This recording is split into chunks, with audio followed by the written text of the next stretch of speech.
واکنش مبدل انرژی در بدن جانداران فتوسنتز و تنفس سلولی هستند که طی فتوسنتز انرژی نورانی به انرژی شیمیایی قند تبدیل میشه و طی فرآیند تنفس سلولی انرژی شیمیایی قند به انرژی شیمیایی مولکول ATP تبدیل میشه. یعنی در واقع فتوسنتز تبدیل انرژی نورانی به شیمیایی است و تنفس تبدیل انرژی شیمیایی به شیمیایی. طی فرآیند فتوسنتز CO2 که یک کربن کانی محسوب میشه تبدیل میشه به CH2O، یعنی بهش هیدروژن اضافه میشه. ما میدونیم که کربنی که در اتصال با هیدروژن باشه کربن عالی محسوب میشه. به این ترتیب فتوسنتز واکنشیه که کربن کانی رو داره به کربن عالی تبدیل میکنه.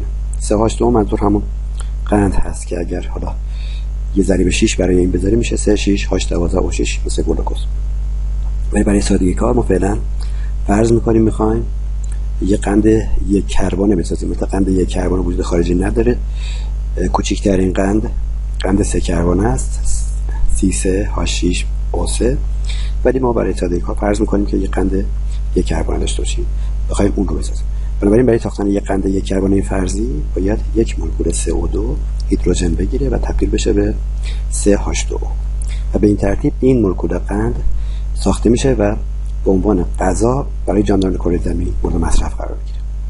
واکنش فتوسنتز واکنش غذا سازی محسوب میشه و واکنشی است که خب اگر انجام نشه همه جانداران کره زمین از گرسنگی خواهند مرد.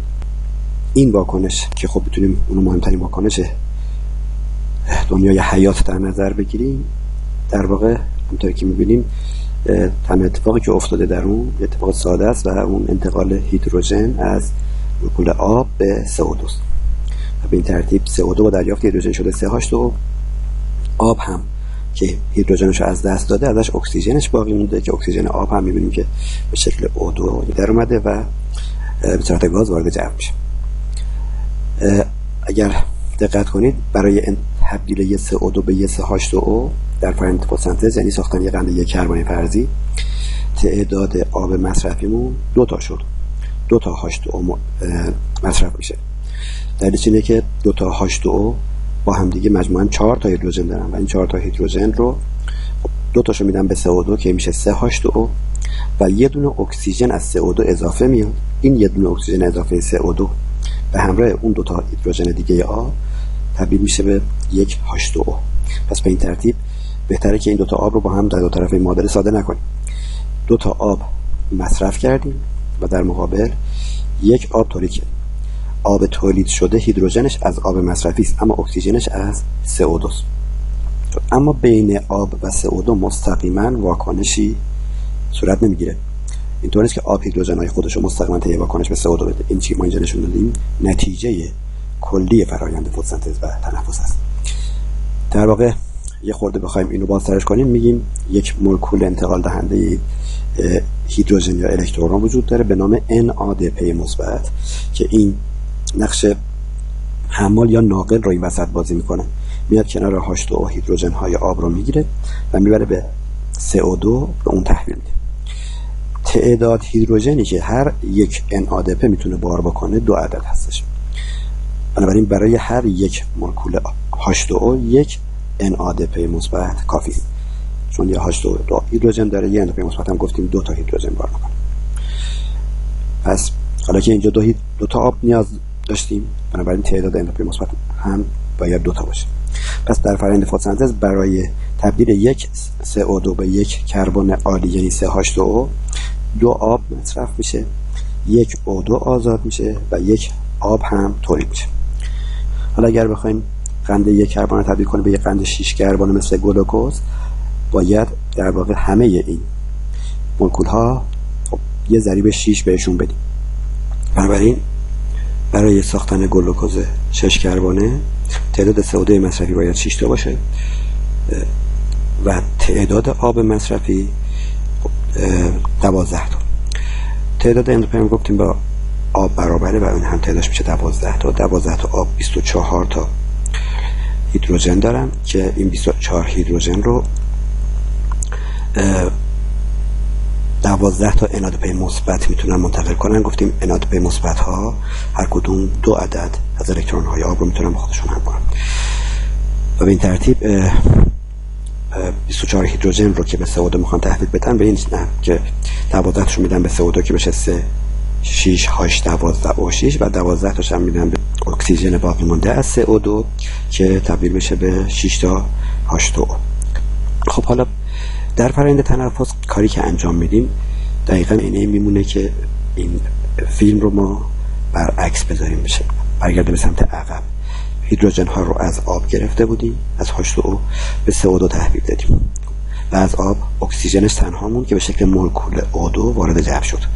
الان دوباره طی فرآیند تنفس باید هیدروژن ها رو از گلوکوز بگیریم بدیم به همون کسی که ازش گرفته بودیم، یعنی به اکسیژن، و به این ترتیب هیدروژن و اکسیژن با هم دیگه بشن دوباره آب، همون آب اولیه ایجاد بشه و CH2 هم که هیدروژن رو از دست بده دوباره تبدیل بشه به همون CO2 اولیه. یعنی در واقع نتیجه نهایی در تنفس سلولی دقیقاً میشه عکس نتیجه نهایی در فتوسنتز. خب حالا چرا چنین اتفاقی میفته که ما هیدروژن ها رو یه بار از آب به CO2 منتقل میکنیم و قرن میسازیم و این کار رو گیاه انجام میده؟ خب خود گیاه میتونه دوباره همین برعکسش رو تنفس رو انجام بده، هیدروژن رو دوباره به اکسیژن اولیه برگردونه، دوباره CO2 و H2O رو ایجاد بکنه. یا اینکه اون قندی که ساخته یک گیاهخوار بخوره و در سلول‌های بدن گیاهخوار اتفاق بیفته. در واقع که یه واکنش برعکس وقتی هیدروژن ها به اکسیژن منتقل میشن، گفتیم انرژی شیمیایی قند رو داریم تبدیل می‌کنیم به انرژی شیمیایی ATP و این ATP انرژی رایج درون سلول هاست. در واقع به این شکله که درون سلول هر واکنش انرژی خواهی بخواد انجام بشه، مثلا تاجک بخواد زنشی داشته باشه یا یک پمپی بخواد انتقال فعال انجام بده، یک واکنش ترکیب انرژی خواهی بخواد انجام بشه، با صرف یک ATP این عمل رو میتونه انجام بده. در واقع انرژی رایج توی سلول. شما فرض بکنید که ما توی یک شهری زندگی میکنیم که خرج رایج اون شهر مثلا 100 تومانیه. هر کاری که بخوایم انجام بدیم، میخوایم کرایه ماشین بدیم باید 100 تومانی بدیم، بخوایم مثلا نون بخریم باید 100 تومانی بدیم. توی سلول هم دقیقاً خرج رایج سلول ATP، یعنی ATP معادل همون 100 تومانی این شهر فرضی ماست. اما ما پولی که به دست میاریم یا از کسی میگیریم پول هزاری 100 تومانی نیست، پس بنابراین میایم اون هزاری رو باید خورد کنیم به 10 تا دونه 100 تومانی، چون خود هزاری در شهر فرضی ما کاربرد نداره و باید خورد بشه به 10 تا دونه 100 تومانی. در واقع فرآیند تنفس سلولی کارش اینه که انرژی شیمیایی گلوکوزو که معادل حدود 38 ATP است خورد میکنه به 38 ATP، یعنی در واقع یک مولکول انرژیزای بزرگتر رو تبدیل میکنه به تعداد بیشتری مولکول انرژیزا که خرج رایج درون سلول رو تامین بکنه و به این ترتیب سلول با ATP ساخته شده میتونه انرژی روزمره خودش رو تامین بکنه، زندگی بکنه. پس گلوکوز رو میتونیم 1000 تومانی فرض بکنیم که در شهر فرضی ما خب نمیشه خرجش کرد. این 1000 تومانی رو میتونیم خوردش کنیم به 10 تا 100 تومانی. ATP رو به این 100 تومانی ها میتونیم تشبیه بکنیم که از تجزیه شدن یا خورد شدن گلوکوز به دست اومده و دیگه خرج رایج این شهر محسوب میشه. دقت کنید که همون تعداد مولکول های ناقلی که برای انتقال هیدروژن در فتوسنتز نقش داشتن و می اومدن برای ساختن یک گلوکوز 24 هیدروژن رو از 12 H2O می گرفتن و به CO2 منتقل می کردن. خب اینجا هم همون تعداد مولکول ناقل الکترون رو یا هیدروژن رو باید داشته باشیم که همون هیدروژن تعداد هیدروژنی که گرفتیم رو پس بدیم به صاحب اولش. پس بنابراین تعداد مولکول‌های ناقل الکترون یا هیدروژن در فتوسنتز هر چقدر بود در تنفس هم باید همون مقدار باشه، چون ما همون مقدار باری که اینجا جابجا کردیم در فتوسنتز در تنفس هم باید همون تعداد بار رو جابجا کنیم. اینجا 24 تا هیدروژن رو از آب به CO2 منتقل کردیم به وسیله 12 تا مولکول ناقل NADP. اینجا باید همون 24 هیدروژن رو دوباره با اکسیژن منتقل کنیم، باز هم به وسیله 12 مولکول ناقل. ناقلین که اینجا نقش دارن هم مثل ناقلین اینجا که هر کدوم 2 هیدروژن رو میتونستن بار کنن، اینها هم هر کدوم 2 هیدروژن یا الکترون رو بار میکنن. اما ناقلینی که در تنفس نقش دارن یک تفاوت کوچولو دارن و اون که NADP نیستن، NAD مثبت هستن، یعنی در واقع یک فسفات از NADP فتوسنتز کمتر داره. پس یادمون باشه که مولکول ناقل الکترون فتوسنتز شد NADP مثبت و در تنفس شد NAD مثبت. این دوتا ناقل الکترون هیچ وقت هم تو کار هم دخالت نمی‌کنن، یعنی امکان نداره که در فرآیند فتوسنتز NAD بخواد نقشی داشته باشه یا در فرآیند تنفس NADP بیاد دخالت داشته باشه. هر کدوم تو کار خودشون فقط تخصصی عمل میکنن. البته در فرآیند تنفس سلولی تعداد کمی مولکول ناقل دیگری به غیر از NAD وجود داره به نام FAD که اینا هم باز هر کدومشون دوتا الکترون رو میتونن جابجا بکنن، ولی یه مقدار سری کمی انرژیشون از NAD کمتر هست. پس اینجا هم تعداد ناقلین باید مثل اینجا 12 تا باشه. این از این 12 تا 10 تاشون NAD مثبت هستن و 2 تاشون FAD مثبت. پس ما بحثی که میخوایم راجبش بیشتر صحبت بکنیم بحث تنفس سلولی است. در فرآیند تنفس سلولی قراره که ما از یک گلوکوز که 12 هیدروژن دارد، خب این 12 هیدروژنش رو برداریم و همراه 12 تا هیدروژن به آب محیط منتقل کنیم به اکسیژنی که از جو میگیریم و به این ترتیب اکسیژن رو تبدیل کنیم به H2O و قندمون رو تبدیل کنیم به CO2. ما طی دم و بازدم اکسیژن رو از هوا میگیریم به همین منظور که هیدروژن های قند رو بهش در نهایت منتقل کنیم و CO2 رو طی بازدم ما دفع میکنیم. این CO2 که دفع میکنیم در واقع همون قندی است که هیدروژناش رو از دست داده به شکل CO2 در اومده و قراره بدن دفع بشه. گفتیم مولکولی که هیدروژن داره میده میشه اکسید و اونی که هیدروژن میگیره میشه احیا. در تنفس اکسیژن احیا میشود و گلوکوز اکسید میشه. اما گلوکوز 12 هیدروژن داره. دقت کنید که هر کدوم از این ناقلین هم که گفتیم 2 هیدروژن بار میکنن. دقت کنید که این 12 هیدروژن به وسیله 12 تا ناقل داره منتقل میشه. چرا؟ چون این بحث تو کتاب باز نکرده. در واقع 12 تا هیدروژنی که گلوکوز داره و همراه 12 تا هیدروژن از آب محیط مجموعاً میشن 24 تا که قراره این 12 تا ناقل منتقل کنن. همونطور که از این برم هیدروژنی که آوردیم هم به گلوکوز دادیم هم به اکسیژن که بشه آب، از این برم باید از هر دو تاش پس بگیریم.